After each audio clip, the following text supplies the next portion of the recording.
There are kids in this world who are different. Special. There are these kids out there somewhere. Whittier calls them the Four. Why is it always 6 minutes?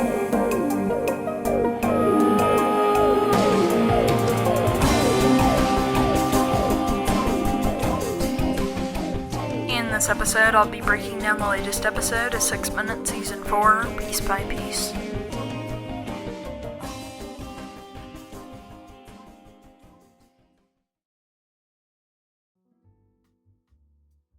Hey, Review Pop listeners, it's Cyrus, Landon Mueller. Today we're breaking down episode 44 of 6 Minutes Season 4, called Breathe In, Breathe Out.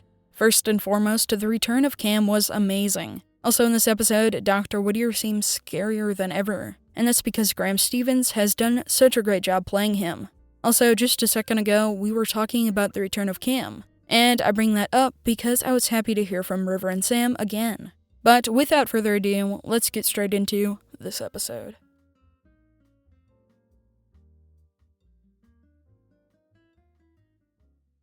Ivan, hold him up higher, please. Higher you go. Breathe. I don't know how much longer that little mantra is going to help you before you give in to the fear, Cyrus. Ivan and I go way back. Right, I mentioned in the intro that this might be the scariest Whittier we've ever seen. You know, especially when he called Cyrus boy. I think that really got me. And it's concerning, seeing as though he'll go really far for his daughter, and that could have serious negative consequences for sure.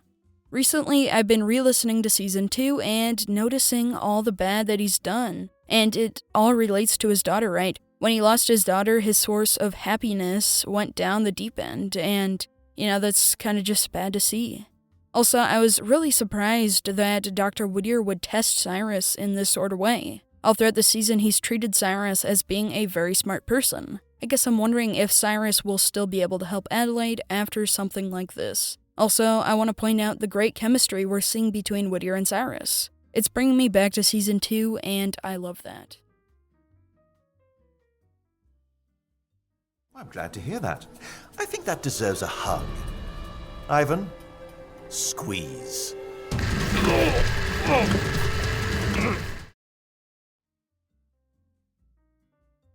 In the last episode, we heard about how Cadence Cavendish worked for another biotech company, and I predicted that she may have once been involved with Dr. Whittier.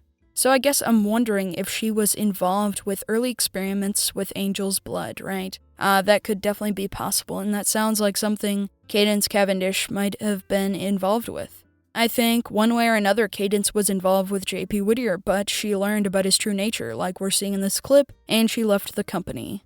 Also, we found out earlier in the season that Dr. Whittier created Elixir Key, which would eventually become a school. I guess I'm wondering what he planned on using the island for, and did it involve Angel's blood?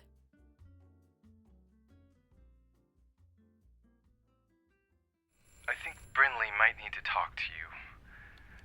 But first, I got through to Holiday and Birdie. On the time phone? Yes, it works. It's crazy.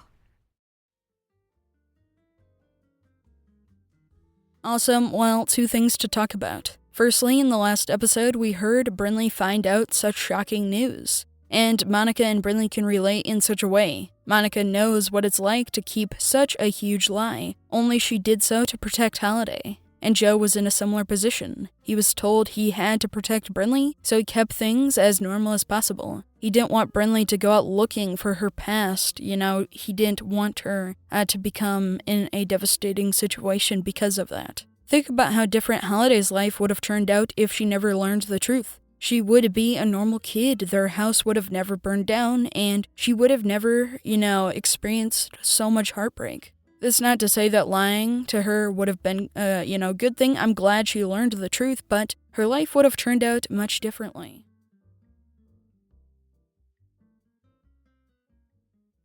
Are you saying teenage Monica and James are in 2025? They apparently didn't have their memories, so they call themselves River and Sam. But yeah, that's the idea. Wait, who is who?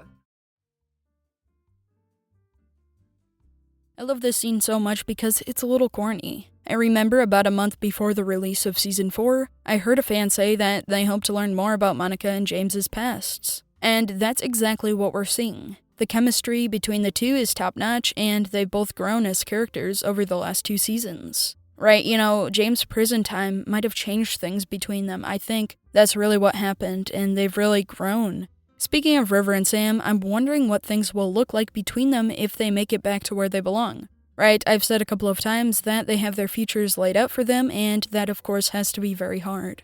They've already experienced a lot together, but will things look different back home? I'm kind of hoping for a Sally situation where everything works out, and hopefully that's what we'll see so that the timeline isn't interrupted.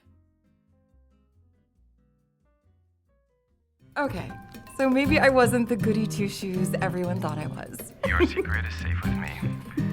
Although, I think Holiday and Birdie are onto us. James, we have to get back home.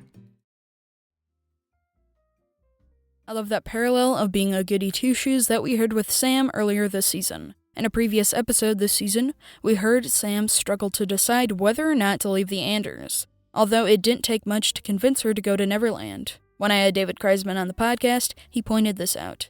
Sometimes we talk about how 6 Minutes doesn't have any flat characters, and I love that. I love that Monica can be an intelligent doctor who puts others before herself, and yet she can be sneaky and fun-spirited. On another note, Monica mentioned that they have to get home, but I think too much has already happened for them to just go home.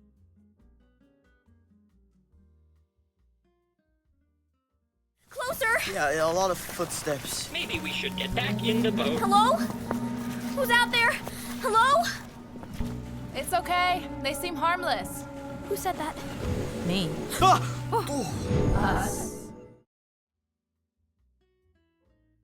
I remember talking to David Kreisman about the return of Cam back in May, and the day has finally come. Last season, we heard from Mila, aka Katie's old roommate. She was Cam 97. I remember how devastated Katie was to find out she was sent there, but fans clearly were not. Cam is really just fantastic, and I can't wait to hear what she does next. Hold up. Time travel? Excellent guess, Cam number 1. Oh, we don't use the number system anymore.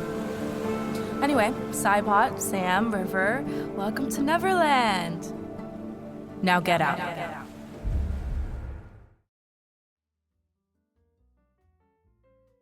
I was talking to superfan Petra, and she said that maybe numbers made them feel unequal. But not using the number system unites them in a sort of way, which I understand.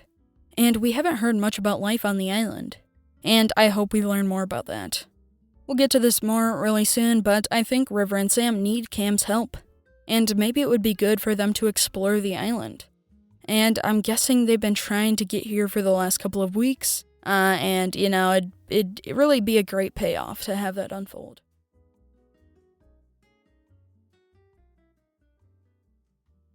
Why isn't Cyrus fighting back? Because if he does, the Gen A serum might kick in and give him, who knows, maybe super strength. Right, I think that's a real concern, and Cyrus has to be under the highest stress. And if he isn't careful, the Gen A serum could look the other way and give him another power. However, in the last episode, I talked about how Cyrus might not need to be able to open up portals. Pen and Casey already have that covered, and it could take a while for Cyrus to master his power. Cyrus might actually need a different power entirely. One way or another, his power will come in handy, and it's not in the way we think. I can't take it anymore. Get off! Ivan, put him down. Now! Adelaide? Gee, I did not expect that in the slightest, and it played out so well. I love how Adelaide cares about Cyrus in such a way that she's willing to intervene. And that might be the difference between Cyrus getting the powers he wants. Thank you all so much for listening. If you enjoy the podcast, please leave a 5-star review.